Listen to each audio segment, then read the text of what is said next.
And you guys have done a fantastic job of really having an authentic conversation about many of the challenges that we're seeing manifest across our organization.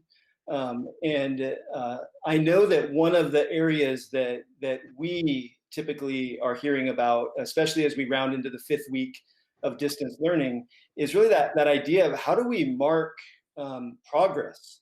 How do we deal with grades in this environment? Especially when we know, as for teachers, there were 2 pieces that were kind of taken out of your hands.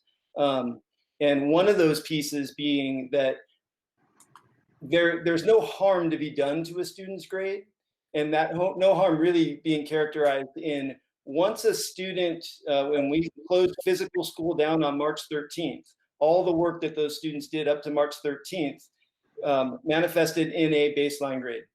And then post that, so April 6th forward, that baseline grade cannot go down.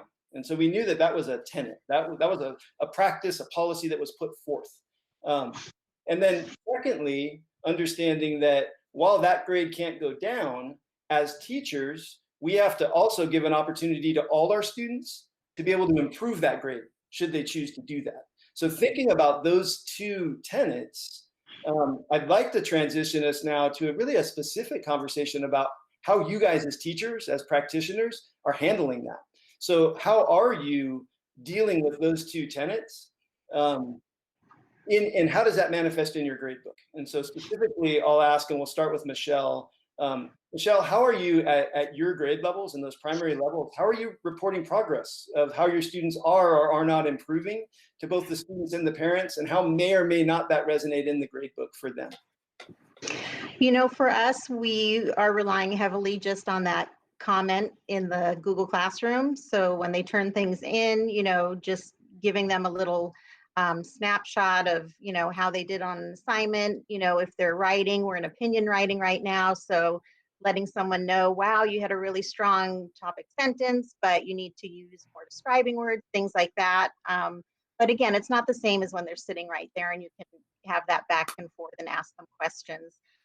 Grade book, you know, we have not quite as many assessments as everyone else does. You know, we rely heavily on our DRA core phonics sight words, and as far as weekly grading goes, you know, we have very few things as far as, you know, what gets recorded in Infinite Campus. So we haven't put anything else in Infinite Campus. I have the old-fashioned grid with my kids' names, paper, pencil, and I'll record, like, if we do a spelling test or we had a math assessment for telling time. So I'm just keeping track of that just to see, you know, how they did, you know, and if there's somebody that I need to work one-on-one with. But as far as putting grades into Infinite Campus, I have not done that since the gradebook was captured. Thank you. Corey, what's that look like in your classroom?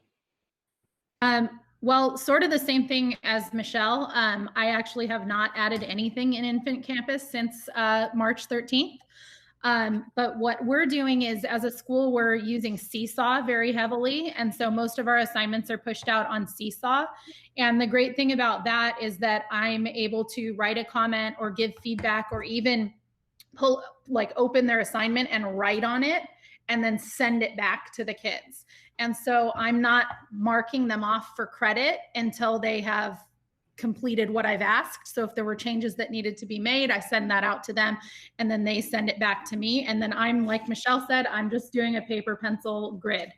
And the really nice thing about this is that it shows me who's completing work and, like, who do I need to check in with, who's gone MIA this week. And so I'm keeping track of assignments, but also, like, families that I need to reach out to. So that's been really handy. But basically, I'm not marking them off unless they've done it to, you know, my expectations. And I think that I had a real heart-to-heart with my kids at the very beginning, because I felt like some of them were getting upset that I was sending things back to them multiple times.